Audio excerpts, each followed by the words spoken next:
Hi everyone, it's your favourite Atomic Blonde here, as promised, with my Christmas Eve best and worst roundup of 2024. So I just sort of thought my hat out there, very, very Quimbo-y.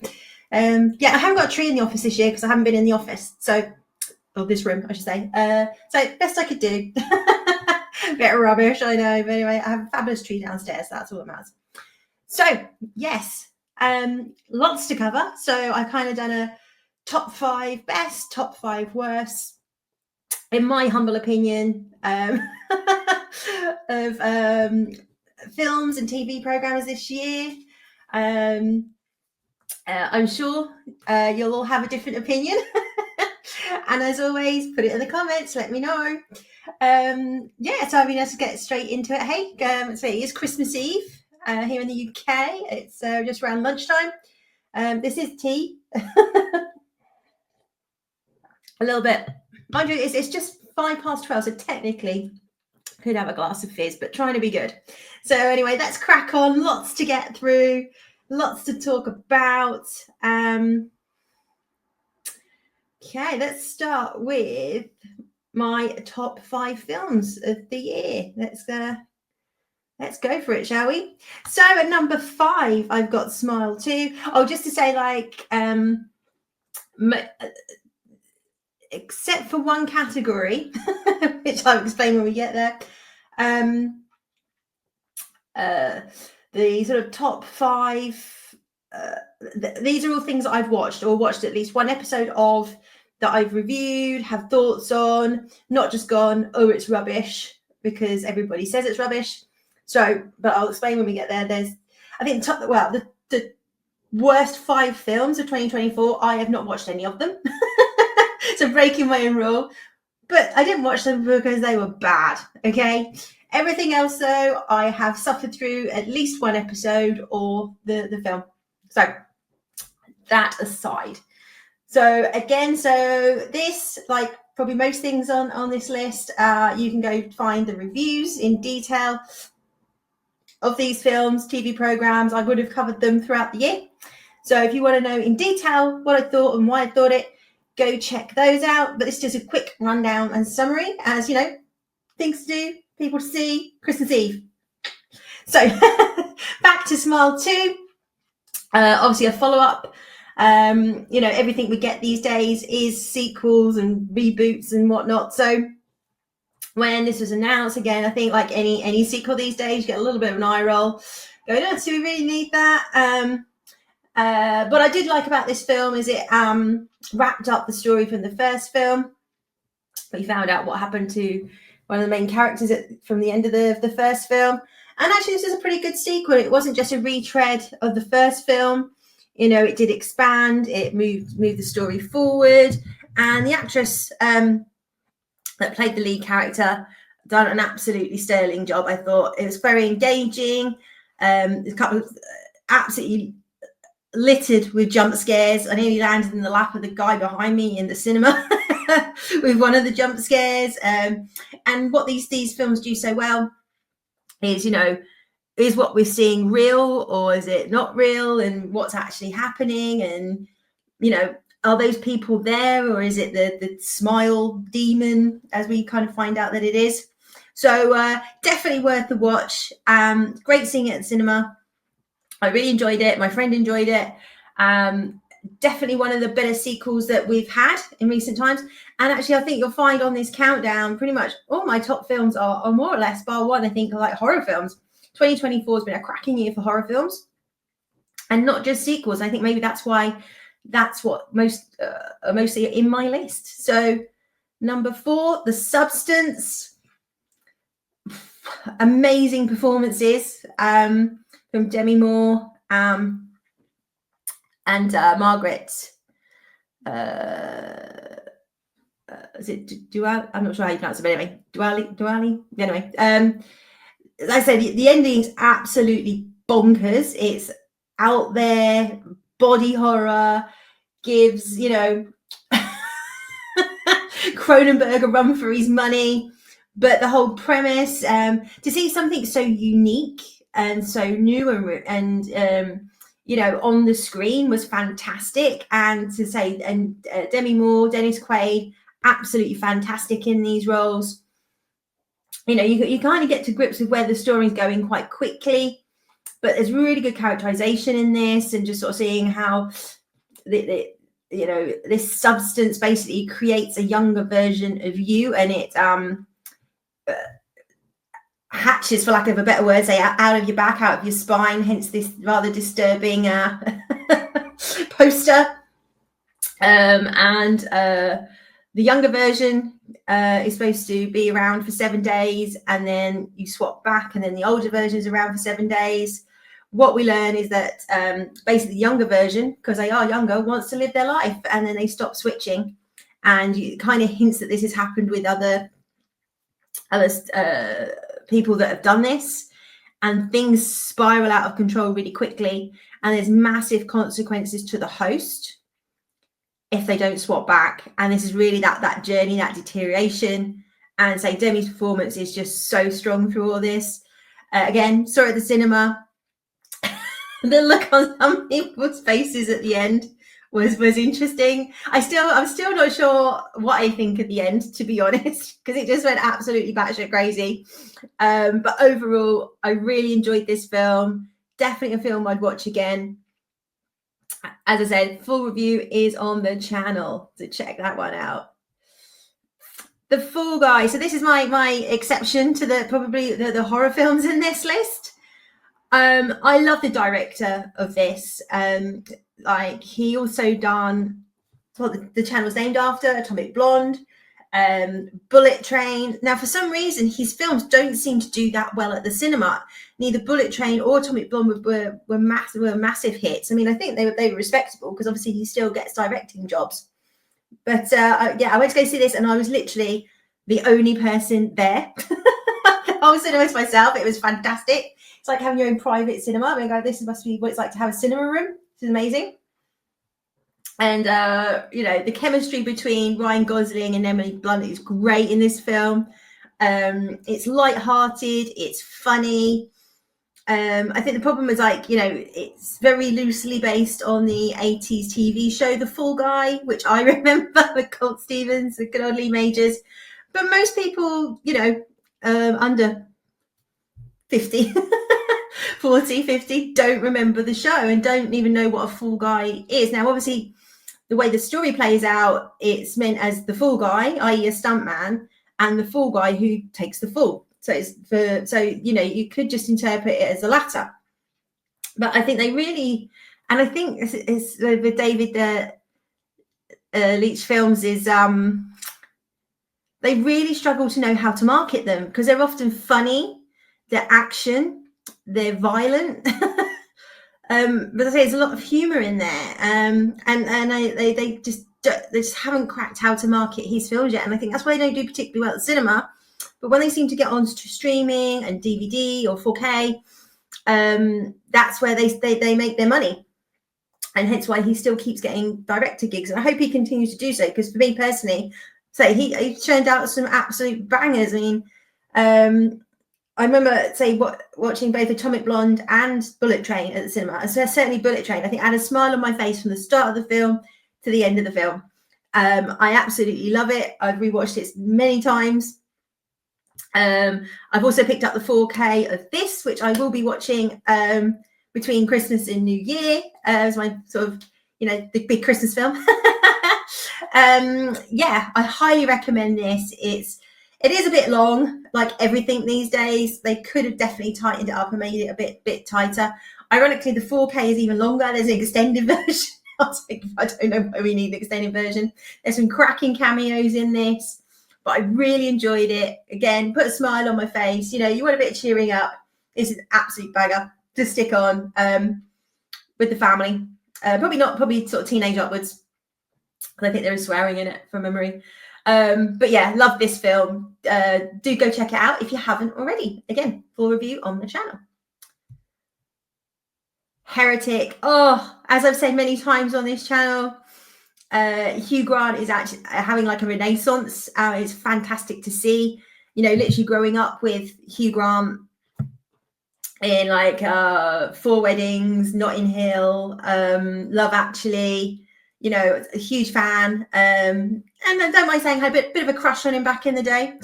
To see him like come back with the masterpiece that is Paddington 2. Sorry, not sorry. I unashamedly love Paddington. Haven't seen the third one yet, because I will wait for that to come onto streaming. That is something I won't go to cinema to see. Too many children. But absolutely love Paddington 2. So on the back of that, you know, he's obviously in Heretic. He's done some TV work here in the UK, and he's got obviously the new Bridget Jones film coming out next year. But great to see him back. Great, and he's just so funny in interviews, and the banter he has between him and Colin Firth is hysterical. So I saw the trailer for this, and I was like, I've got to go see that film, and I wasn't disappointed. Again, it was just you know, one location, pretty much, just set in his house. Two Mormon sisters go to this house as his registered interest in talking about the Mormon faith. They go to the house.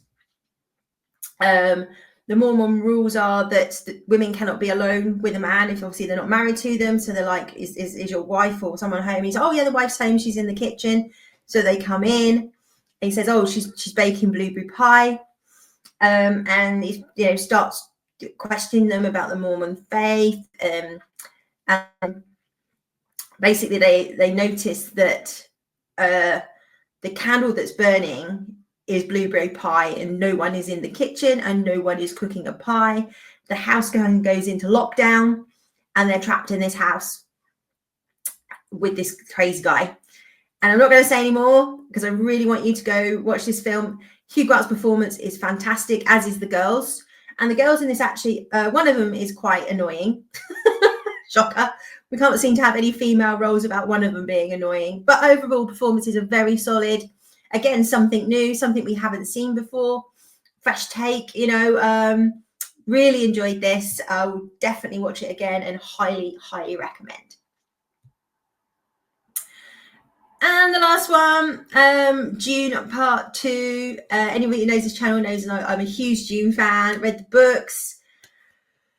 Less said about Dune Prophecy, the better, I guess.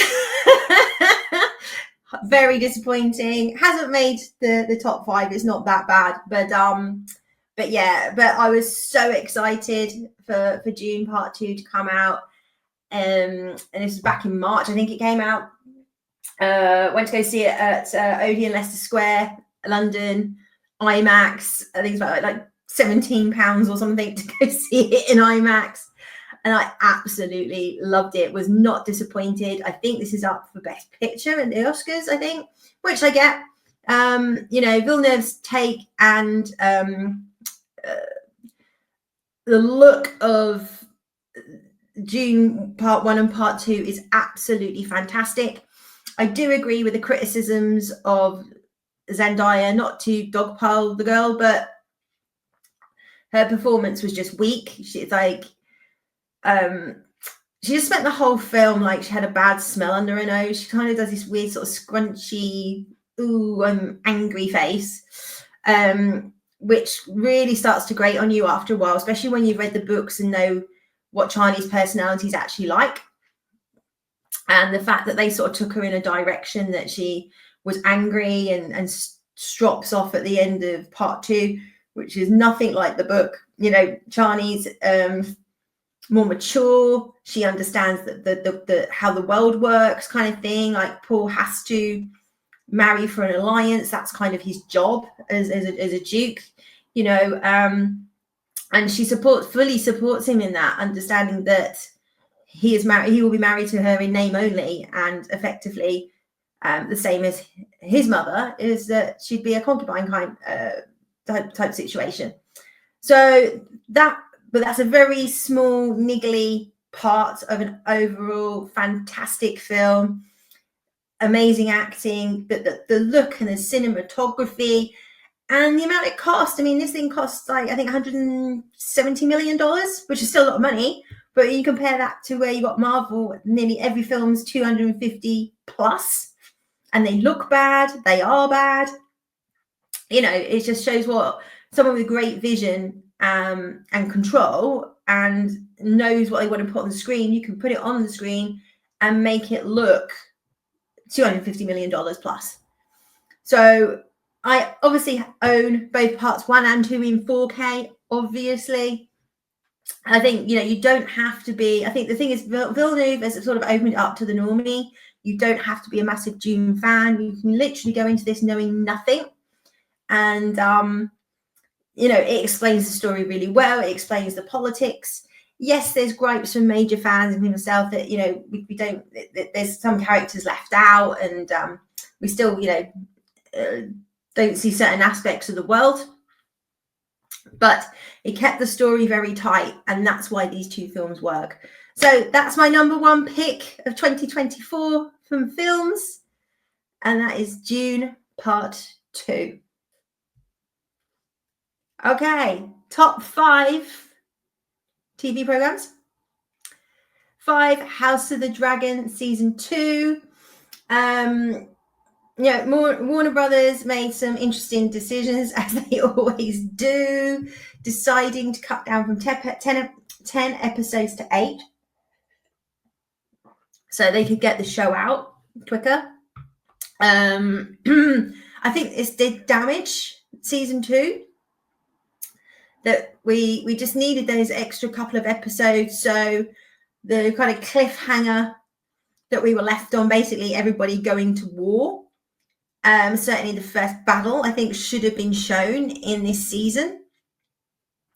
But that's really, and the introduction of this additional female character that is supposed to be guiding Rhaenyra is just, she's not in the books. Apparently, I've not read them, but she's a completely pointless character, and it just feels like it's, that it's just being shoehorned in to tick a box for some reason. Hopefully that character will be removed in the next season. Now we can hopefully get away from box ticking. We'll see. But overall, the production of this thing is absolutely amazing. Matt Smith knocked it out the park again. I mean, he was just fantastic in this season. And again, we've got that, is what's happening actually real? Is it in his head? Is he, what the hell's going on here? And his character goes on a really interesting journey. So, and obviously some very distressing things happen in this season with the murder of the prince. Sorry, itchy nose. But overall, still really enjoyed Season 2. It wasn't a bad season of TV, but through creative decisions, it made it good, not great. Season 1 is just a perfect display of how to make television. And Paddy Considine's performance, obviously he wasn't in Season 2 other than sort of flashbacks, but a solid Season 2. Cannot wait for Season 3, and I wish they could get this blooming thing out the door annually like we used to. Having to wait 2 years for every season is killing TV shows. People just find other things to watch, get bored, lose interest. So I think we're getting 4 seasons in total. So let's hope for a banger of a Season 3.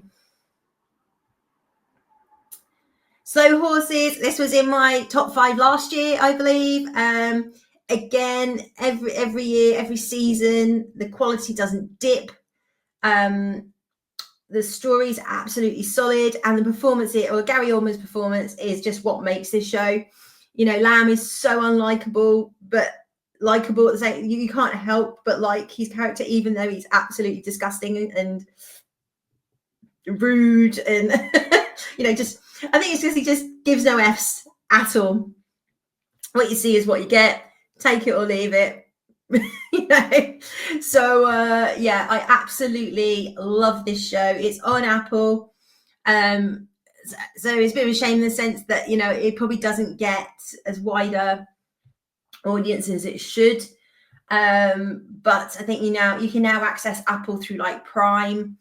And you can sign up for a subscription through that now, so hopefully Apple's getting a bit more wider access. But all of these stories, each season is a new story. So you don't have to have watched necessarily the season before. There are some themes that carry through because characters come and go. But you can just watch these as standalone seasons. Highly recommend this show. I think it's got nominations for some Golden Globes as well, which it absolutely deserves. Solid cast, solid writing.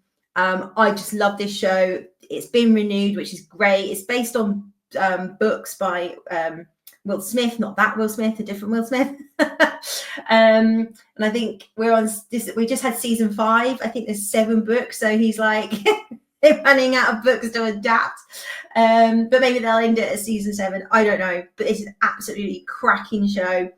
It's all around. So the Slow Horses are basically an offshoot or a section of MI5, where all the kind of losers and misfits end up at Slough House. But they always end up saving the world, kind of thing, you know. It's absolutely brilliant, as it just casts a sort of misfits who are kind of stumbling through life, making bad life choices, but somehow end up being the heroes. Check it out. I love it. It's humorous, it's dark, it's spoilers. Yeah, absolutely fantastic. So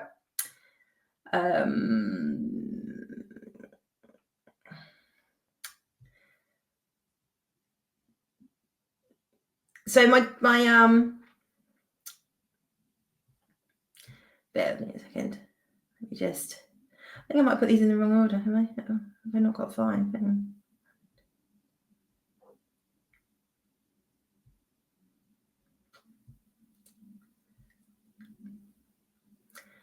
Okay. Just realised I've only got 4 slides, so there should be 5, but it's fine. So my top 2 is like, there's like this in it as to which was my favourite this year. It's really hard to say.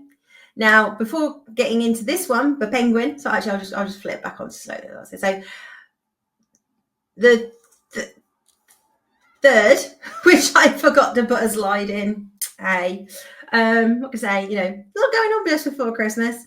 I think was Fallout from memory. So I know that it was a real Marmite show for a lot of people.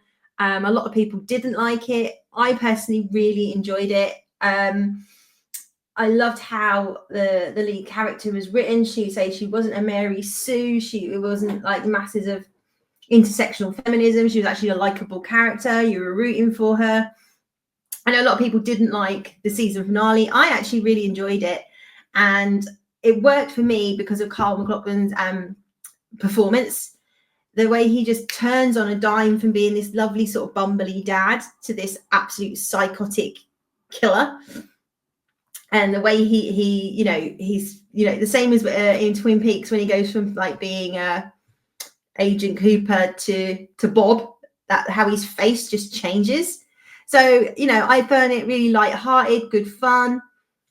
It entertained me. That's all I can say, really. And I think I get it again. You know, if you play the Fallout games and you're aware of the source material and all of that, I can get why some elements of this didn't work for people. But I just loved how it started. You know, we kind of got this 1950s and this sort of nuclear war, and you're like, oh my God, what's going on? And how it sort of went backwards and forwards between, you know, flashbacks, and we've got this ongoing story, like who are this corporation? What is what's the wife's involvement in all of this? I thought it played out really well. So I know a lot of people did not like the season finale. I personally enjoyed it. You know, there's again, not perfect. You know, the Templar element could have been great. The way they wrote the character of the bloke was really annoying, and that just didn't quite work. But it was really refreshing to see a female lead who just wasn't insufferable. And I think that's why it kind of made it into my top 5, that we actually got a decent female lead that just doesn't make you want to cringe and punch her in the face, quite frankly. So anyways, so Fallout is actually my number 3. So my number 2, as you saw, is Penguin. And actually the number 2 and the number 1 show, I say, like, it's between, like, either or could be, they're so close. I loved both of these shows. And ironically, both of these shows, when they were announced, was a complete, nobody asked for this, nobody wants this. Why would you do that? This is just going to be awful for both shows. And both shows knocked it out of the park. Absolutely blew me away. The Penguin, I mean, oh my God, this sort of spin-off from the Batman, our Pats is Batman, Matt Reeves. Obviously the Penguin was in that, but it was pretty much a side character. And his performance in that was great. So I think the only thing when they sort of announced this was like, well, Colin Farrell's good, so might get something half decent. Got something absolutely amazing. And now I think it's probably created a bit of a thorn in the side for James Gunn. That this sort of spin-off universe that was just going to probably like fizzle out has come out with this absolute banger of a TV show. As I said at the time, if it's one and done, I can live with that because this was so good. I mean, it's completely open-ended for a season 2, 100%.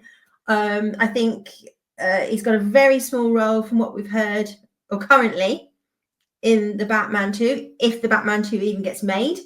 They're sort of stalling on this now, like, oh, well, the script's not written yet, and maybe that's a good thing because maybe they'd want to increase the Penguin's role in it. Don't know.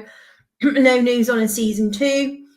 So I guess there's a lot of political shenanigans going on behind the scenes. And that's if Colin Farrell even wants to do it, because as much as I think, what I've seen, he loved this show, he loves the role. Obviously, all those prosthetics, is that's one of those, 3 hours a day in the chair kind of thing. So, but the way they've done this, again, with the flashbacks to his younger self, and you find out, okay, spoilers, guys, he murders his brothers so he can have his mum to himself. But it was just, again, so refreshing to have a villain who's just a villain, not an anti-hero. He starts off that way. You kind of rooting for him a bit at the beginning, but as a story goes along and you learn more and more about him, and then at the end when he kills Vic, it's just like, oh my God. And what happens to his mum, all of that. But it's just unapologetically, he is a villain. He's not a good guy. And we shouldn't be rooting for him. And I love that so much. And then again, the way the female character was written, Sophia Mulcahy, was fantastic. She's flawed. She's a little bit bonkers from, being given electroshock therapy in Arkham when she didn't need it, and again, it all comes out that basically she kind of figured out her father was murdering these women, including her own mother, and he frames her for it and sticks her in the nut house, and her family all just sit back and watch it happen, and just watching her destroy her family and basically, becoming as evil and twisted as her own father and the Penguin in her own right, is absolutely amazing. At the end of it, obviously, she gets a letter from Selena Kyle, who we know is Catwoman. So that's kind of being dovetailed in if there is a season 2, or they want to put it in the film. Don't know. But this was just, I think, just blindsided everybody that we didn't have high expectations. Nobody wanted this, and it was, bar my next show, the best season of TV we have had in a very, very long time. So, like I say, if they got any sense, they'd basically get the writer of this to at least co-write the Batman film, because they certainly know this universe and great characterization. But at the moment, that doesn't seem to be the case. But as we know, the WB is not, or the Warner Brothers is not renowned for making intelligent decisions, shall we say. So, my number 1 show of the year. And again, when they announced this, I was like, oh, really? Why would you do that? The Gentleman. Obviously, we had the film The Gentleman, Guy Ritchie, again with Hugh Grant, and cracking performance in that. I rewatched it the other day. Again, Colin Farrell. And I loved the film. I absolutely loved that film. So when they said, oh, we're going to make a TV version, it was like, oh, man, they're going to ruin it, aren't they? And this came out, and oh, my God, it was so good. So good. I think it even took Netflix by surprise how popular this thing was. And there's all that sort of scrabbling around to say, oh, can we do a season 2? I mean, you know, Guy Ritchie's a busy dude. These are all, you know, well known, like Theo James, obviously, always acting, schedules. Can we do this? And they have obviously announced a season 2. I just hope they don't rush it. There's Guy Ritchie, can be a bit of hit and miss. He tends to have more hits than misses, but hopefully, yeah, he's given the time to. I mean, or maybe he already had an idea for a season 2. I don't know. But oh my God, this is just so funny. Again, the characterization. Again, strong female lead who's not insufferable. You know, she's not perfect. She, you know, stuff happens to her, but she's, you know, she holds her own. And the chemistry between her and Theo James is just absolutely fantastic. Yeah, it was just an absolute gem. I mean, I laughed my arse off watching this thing in a good way because it's meant to be funny. Again, all the characters. And the reason I love Guy Ritchie films so much is the way they kind of interweave. You have these separate storylines that all kind of end up converging, you know, which we got, you know, off the bat with Lock, Stock, which is still one of my favorite films ever. Lock, Stock, Two Smoking Barrels. Never seen anything like it before. And again, it is like, you know, his direction, his way of storytelling was a breath of fresh air. And look at all the careers that film launched, you know. So yeah, but this is my top show of 2024. If you haven't seen it, I think you do need to be a Guy Ritchie fan to like this, if I'm honest with you. But if you like his other stuff, like the film The Gentleman, Operation Fortune, another cracking Hugh Grant performance, by the way. Film a little bit, but his performance is amazing in it. Lock, Stock, Snatch. If you love all of those, you will absolutely adore this. Yeah, I can't sing its praises enough. So it's on Netflix. Do go check it out if you haven't. But that's my top pick. So that, my friends, was the best of 2024. So yeah, let's get into the worst. Oh, before that, this is just some honorable mentions of things that didn't make my top 5, but I absolutely loved and enjoyed. Tulsa King season 2 absolutely nailed the landing. You know, we see so many shows, especially on Netflix, that have a cracking season 1. Season 2 comes out and we're like, what was that? But pleased to report, Tulsa King season 2, absolutely brilliant. Ended on one hell of a cliffhanger, but pulled it off. Absolutely pulled it off, and I was so pleased to see a solid season 2. It's on Paramount Plus, season 1 and 2. Go check it out. Stallone is brilliant in it. He's very like old school values. You know, it's he took the fall. You know, he worked for a mob family. He took the fall to protect the mobster's son, and basically went to prison for like 25 years. He comes out, he's shipped off to Tulsa, and he starts building his own little empire there around. He's come out of prison, found out that, you know, certain states marijuana is legal now. You know, buys that this weed shop and then goes from there. But yeah, great fun. Solid performances, solid characterization. Again, if you like your kind of, you know, The Penguin, if you like Goodfellas, you know, that kind of thing, Sopranos, you will love Tulsa King. Cobra Kai, as I said, we're waiting for the final part of season 6, which I think is the last season. And every season it just gets more and more bonkers, and I'm there for it. It's just so much fun. It's just not based in reality at all anymore. You know, they're always having these massive karate fights in public places, and police never turn up or nobody stops them. And literally at the end of this season, there's karate tournament that just turns to this free for all. Everybody's fighting. It's being shown live on TV. It's being streamed, and they just let this thing run and run and run until one character ends up dying, and then they decide to turn cameras off. You're just like, what? But I love it. It's just so ridiculous that it's great. And bringing back Johnny Lawrence is just the biggest stroke of genius in years. So absolutely balls to the wall, bonkers fun. Cobra Kai, gotta love it. Monsters, I loved the first season, which was obviously Jeffrey Dahmer. Pete Evans' performance was chilling as always. That guy just always ends up in these really dark roles. But then we had the story of the Menendez brothers, who murdered their parents back in the late 80s. And it's, all around that murder and the trial.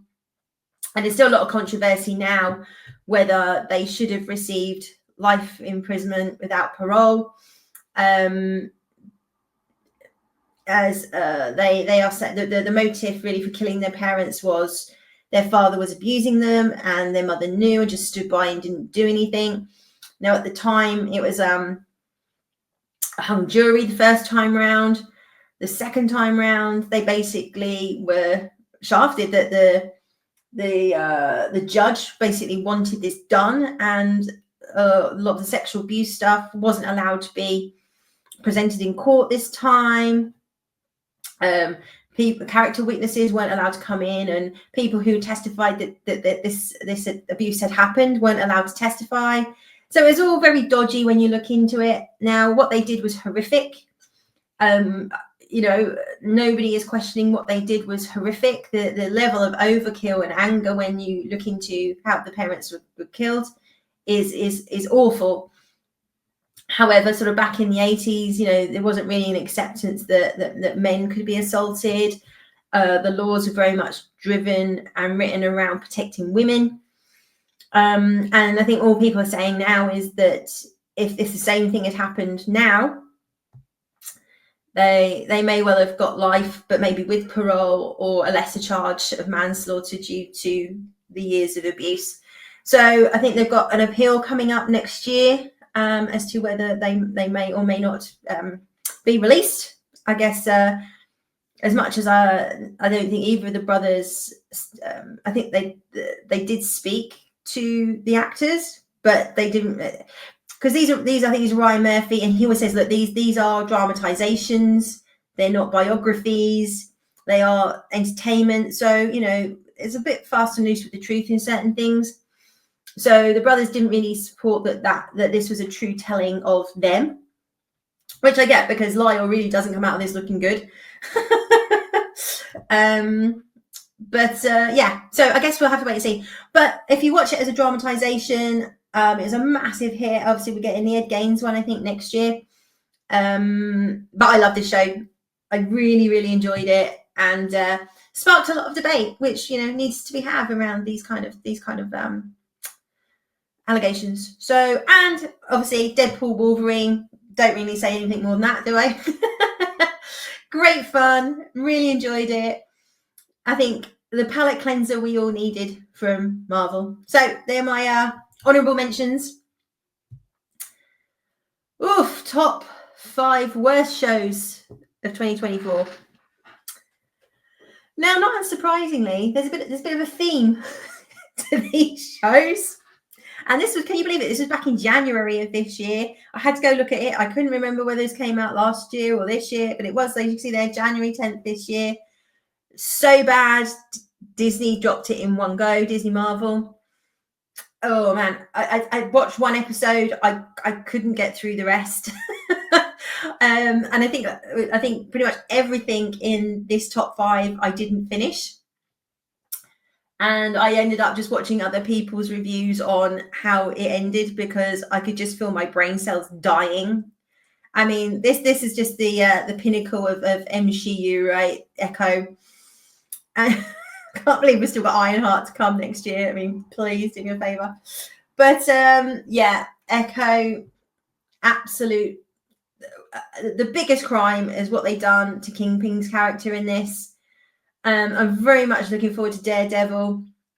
I'm hoping they said it's like R violence. Whether it'll be a patch on the Netflix show, no idea. Probably not. But I just hope they repair the damage that they've done to Vincent D'Onofrio's character of Kingpin. Yeah, that's all I can say. This show was just cringe. You can't even say a bad dialogue because, like, she's deaf, right? She didn't say anything. So, but anyway, it was cringe dialogue, and the whole thing of changing Echo's powers as well. It was just toilet.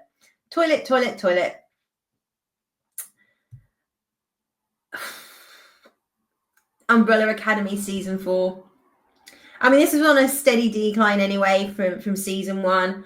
Obviously, older Elliot Page completely screwed over the story and the cast and the writers, having to accommodate him. Personally, I think they should have recast it.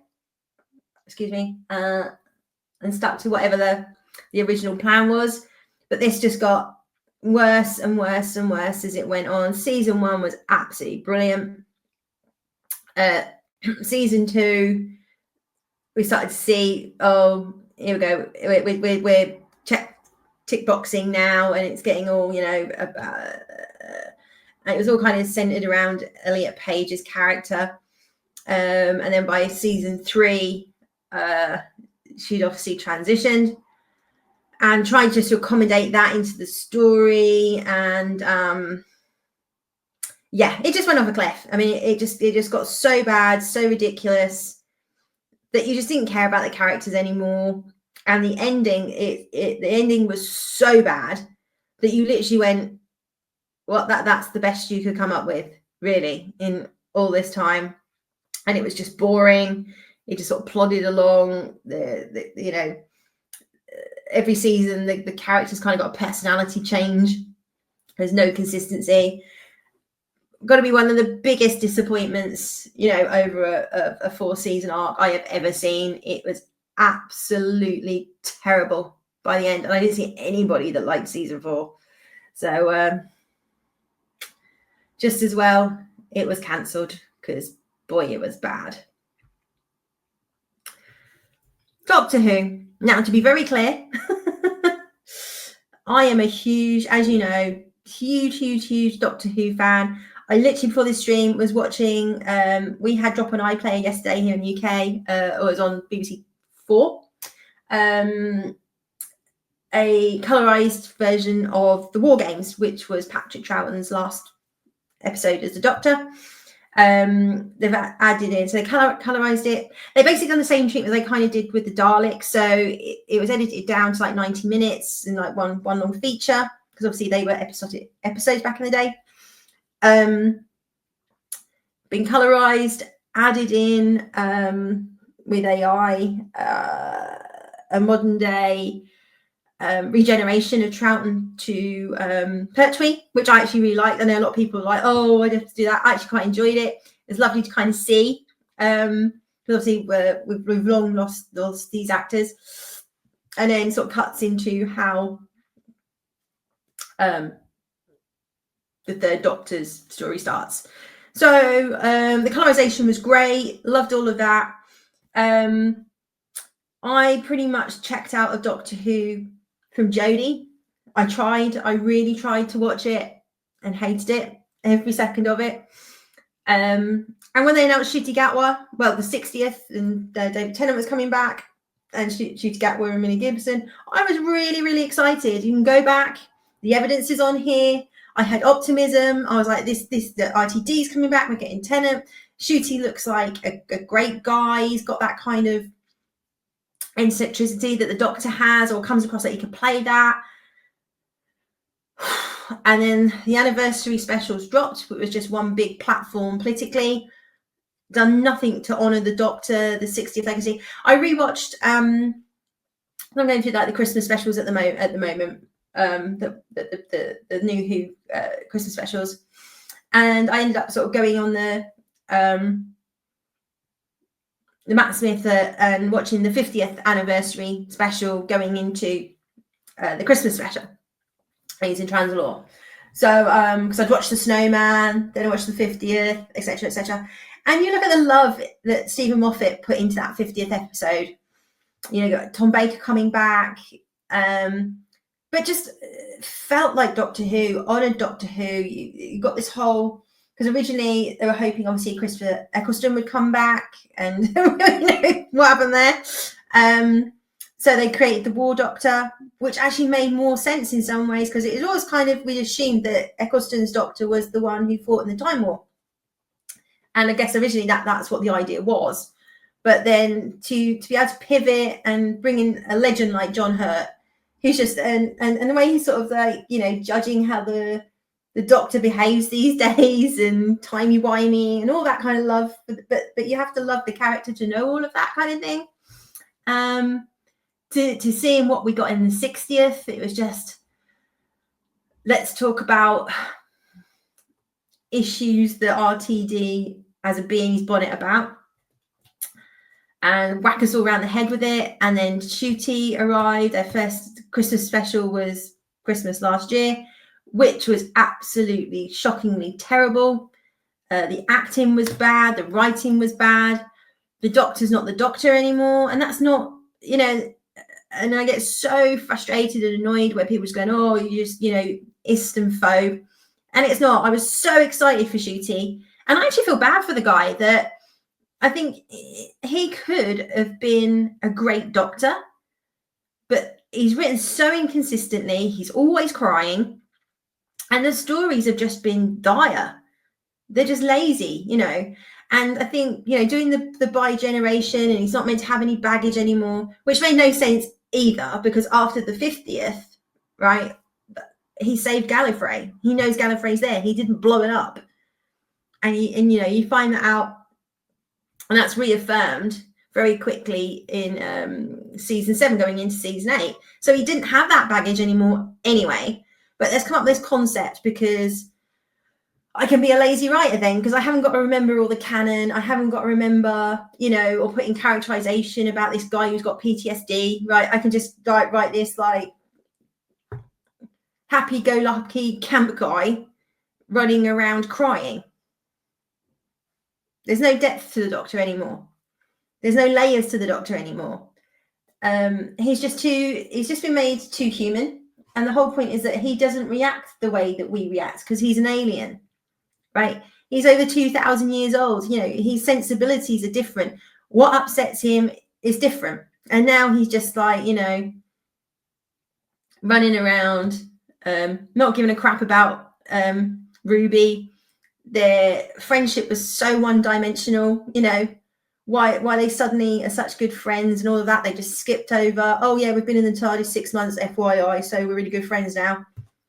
So the very classic lazy writing of Disney, you know, will tell, not show. All the tropes that we were worried that would come in with Disney involvement happened. And we pretty much know RTD's just quadrupling down with season 2. And he's sitting there all miffed and going, oh, I don't know why we've not been renewed for a season 3. Because, you know, season 2 ratings are going to be absolutely in the toilet. And I'm so fed up of hearing, well, people don't watch TV the way they used to watch TV. You know, 7-8 million people sit down and watch the Strictly Come Dancing, which is Dancing with the Stars in the States, Christmas special on Christmas Day. And I think that tends to be on after the Doctor Who episode each year. So if people want to watch something live, they will watch it live. So the fact that this sort of gets like 3, you know, the David Tennant Christmas special would get 11 to 12 million viewers watching it. Now you're lucky if you get 3. Because if it's meant, you know, in the UK, you know, people will still sit around and watch something on TV if they're interested in it. We see that with I'm a Celebrity. We see that with Strictly and various other shows. People will get together and watch it if they're really interested in it. So this whole people don't watch it. What you really need to do is watch it over like an X amount of month period, and then people will binge watch it. That's fine, but they don't release those figures either, do they? Because the argument just doesn't stack up. This show was on life support through Jodie limping along and just losing more and more. As I've said many a time, I do feel sorry for her that she was kind of set up to fail completely. But likewise, I don't rate her as an actress anyway. Everybody's like, oh, she was so good in Broadchurch. Yeah, playing a moody, miserable cow. That's all she can do. But I've never rated her as an actress at all. And I think it just really, really showed when you gave her a role like the Doctor that is multifaceted. You have to be classically trained. Someone like, Tennant and Matt Smith, who can do Shakespeare, they can do comedy, they can do action. You need to be a really top of your game actor to play the Doctor. But rather than finding top actors and actresses, we'll just tick some boxes and it says Doctor Who on it, you'll watch it, won't you? And if you don't, we'll just call your names. Now, like any modern shows, Doctor Who, Star Trek, it's just easiest to call us names than it is to write good quality TV. And there is, as I've always said, there is an audience. The audience is just about 300,000 people. That's all. And the whole, toxic fandom, I find the fandom, like myself, who criticise modern Who, can explain to you why we don't like it and why the storylines aren't good and why the characterization isn't working. And it's kept very much at that level. I know there's arseholes out there, and I'm sure there are some people who have said some very nasty things about Jodie and Ncuti, and they don't deserve that. But 99% of the fan base are criticising the show, the writing, the characters, not the individuals. Those people that like this version of these shows, time and time again, you just see them attacking, going, F off, if you don't like it, don't watch it, you're a bunch of it. They're the ones calling us names and making personal attacks, but we're the toxic fandom. And the fact that they can't see that always blows my mind. It's like, none of us are sitting here calling you names for liking this stuff. We're just trying to explain to you why we don't like it. But again, modern audiences can't debate for toffee. They can't have a constructive conversation. It's just, I'll scream at you, tell you to F off, and call you all these names. And therefore, I've justified why I like the show. Because they can't tell you why they like it. But anyway. So, biggest, I mean, maybe in terms of biggest disappointment, this would probably be my number one for the year. Like, it's something I was so excited for, couldn't wait for Ncuti to be Doctor, and just feel completely let down by it. And I really feel for him. I do, because he deserves much, much better. And shame on you, RTD. That's all I can say. So that was my third worst, but say probably my biggest disappointment of the year. Oof, number two. But all along, or WTF. Again, I think I got through 2 episodes, maybe 3, and I could just feel my brain cells dying. It was so bad. It had, again, the first episode, like I said, had some promise to it, the setup, where it could go. That all just went out the window, and then we just got weeks of cringe and schlock. I'm sure I saw this, maybe this got renewed for a season 2. I don't know if that was a joke. I hope so, because why you'd waste any more money on this, I have absolutely no idea. It was just so bad. Again, a side character from a show that nobody really watched. I didn't watch WandaVision. I was going to say, wait until it all dropped, what the reviews were. And again, it started off really promising. And I was like, oh, okay, I'm probably going to check this out. And everybody just went, don't bother watching past episode 5, I think it was, or 4. And it just went off a cliff. Yet again, people writing this stuff who know nothing about the source material. No heart, no passion. And when you've got that, this is the crap that you get. Enough said. And you can see pretty much the theme of this is Disney, whether that's Disney Marvel, Disney Doctor Who, Disney Star Wars. So the worst thing this year has to be The Acolyte. Oh my God. Again, I think I got through maybe 3 episodes before I just had to like bail. And again, carried on. I think I was watching Disparu's reviews. Shout out to Disparu. Met him at the UK meetup last year. And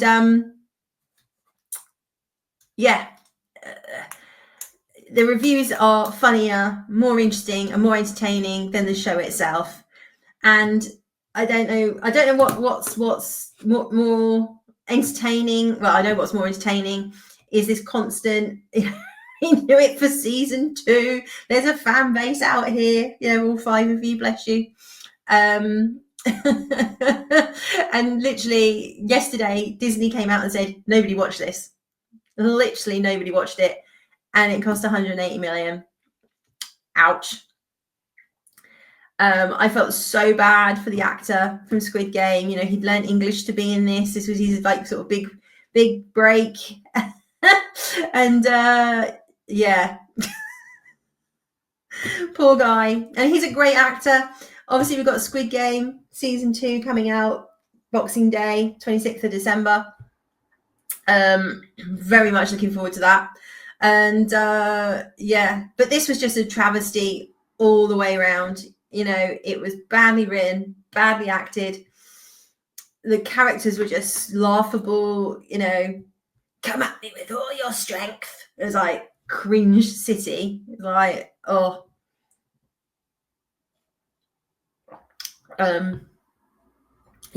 It's just diabolically bad. So all bar, one show, which was Netflix, all out of the Disney stable. So not a massive shock, I'm sure, for you all. And I guess the kind of honorable mention here is, again, so my rule was I had to have seen at least 1 episode, because I know you're all going, where's Rings of Power? Addy, where's Rings of Power in that list? And it is indeed a very, very, very bad show, but I have not watched a single episode. As I've said many times on this channel, I'm not a big Lord of the Rings fan. Sorry. It's just really not my cup of tea. Sat through it once, that was enough. So I guess the honourable mention is Rings of Power, but I couldn't, in all good consciousness, put it in my top 5 because I've never watched a single episode. Again, watch Gary's reviews, Nerdrotic, watch Disparu's reviews, absolutely hilarious, very entertaining, but have no interest in watching the show itself. So you're all right. So as I said, caveat for this, the last section is worst films of 2024. And I will say I've not watched a single one, and broke my own rule, because generally the films I've watched this year are the films that I wanted to watch. And I said mainly in the probably horror sphere, and I enjoyed those. So I don't, out of the films that I saw, the ones that were a bit like mid, I don't think actually warranted being the worst of 2024. So I just sort of picked these out. So The Crow remake, that thing got hammered from the trailer. I talked about it on here and just went, yeah, this looks really bad. Same with Borderlands. I think, well, maybe we can see The Fall Guy. Maybe there's a trailer for Borderlands. I can't remember. But yeah, I just looked at that and went, what the is that? Madam Web. Yeah, well, Craven's just, Craven could be in here as well. Absolutely. Just killed off the Sony universe completely. I think a few people did say that Madam Web was hilarious. Like, you can watch it as a good comedy, even though it wasn't intended that way. And I always give kudos to Dakota Johnson and Sydney Sweeney, who just lent into it, just lent into the fact it was a bad film. They didn't come out attacking the fans and calling everybody names. They just went, yeah, it didn't quite turn out how we thought it would. Fair play. So they get the award, I think, for best fun, best way to handle criticism of 2024. Rebel Moon. Oh my god, I fell asleep during Rebel Moon Part 1. I didn't bother watching Part 2 again. Looking at other people's reviews, and everybody's just going, this makes no sense whatsoever. What the hell is going on? And I certainly did not watch the director's versions. Oh, Zack Snyder is so hit and miss. You know, for every Justice League, you get a sucker punch. Do you know what I mean? And lastly, the American Society for Magical. Yeah. What can I say? That's actually on a streaming service I saw here the other day. I was flicking through. It might be on Disney actually. I can't remember. And I went, oh my god, that's actually on there. And I fleetingly thought, should I watch that and just see how bad it really is? But then I came to my senses and was like, no, I like my brain cells intact. So this is it. This is my worst 2024. I'm sure, guys, that you've got some additionals that probably should go into this list. Do let me know. Love to know your thoughts. Do you agree with me? Oh, my picks. Have you gone, oh my god, I can't believe you left out X, Y, and Z? And I'll probably kick myself because I was literally going through yesterday, you know, what came out in 2024 and trying to remember, you know, what came out. And you go, oh, was that last year? Was that this year? But I think, you know, we've had quite, you know, for every Disney miss, we've had some really good hits this year. And hopefully, you know, the back end of this year, you start seeing the tide slightly turning, say, with great shows like The Penguin, and emphasis being put back onto storytelling and characterization rather than tick boxing. If they can flush all of that nonsense out and just write great characters, and whether they're played by a white actor or a black actor or a man or woman, shouldn't matter. We'll love it if the characterization's good. And time again, we see films that do well that just break the narrative, right? Like, well, hang on, that's got a strong female lead and people seem to like it. What's going on there? But anyway, let's hope the tide is turning. Let's hope, you know, we know we're going to get some clangers in 2025 already with Brave New World, Ironheart, oh my life. But as I said, I am looking forward to Daredevil. Very much looking forward to, say, Squid Game coming out on the 26th of this month. We've got, say, Daredevil coming out next year. I'm excited for that. Yeah, let's see what 2025 brings. Hopefully, they say there's some good stuff in the pipeline. We'll have to wait and see. But for now, all I can say is thank you to the members of the channel. It's gradually creeping up. We're nearly at 100, so do please like, share, and subscribe. It does really, really help, and I'd love to see the new year with just over 100 subscribers. That would be amazing. If not, I'll keep plugging away, keep doing what I do. I hope you all have a wonderful Christmas. I say it's Christmas Eve here. I'm about to get myself sorted, ready for a few the annual. Well, every Christmas Eve is Chinese, either Chinese takeaway or restaurant, depending on what everybody's in the mood for. So I need to get myself sorted, figure out what we're doing. Obviously, open some fizz and my other New Year's Christmas Eve tradition is I've got 3 films to watch, so I need to get my butt in gear. Scrooged, Bill Murray, one of the best retellings of A Christmas Carol. National Lampoon's Christmas Vacation. Just makes me chuckle thinking about it. Oh, that reminds me, guys. Let me show you something. I'll be right back. Hold on.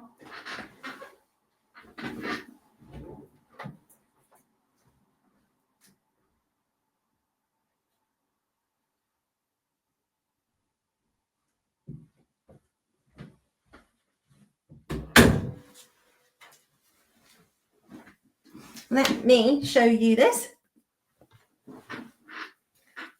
You see that? Yeah. Got this year in the Black Friday sale.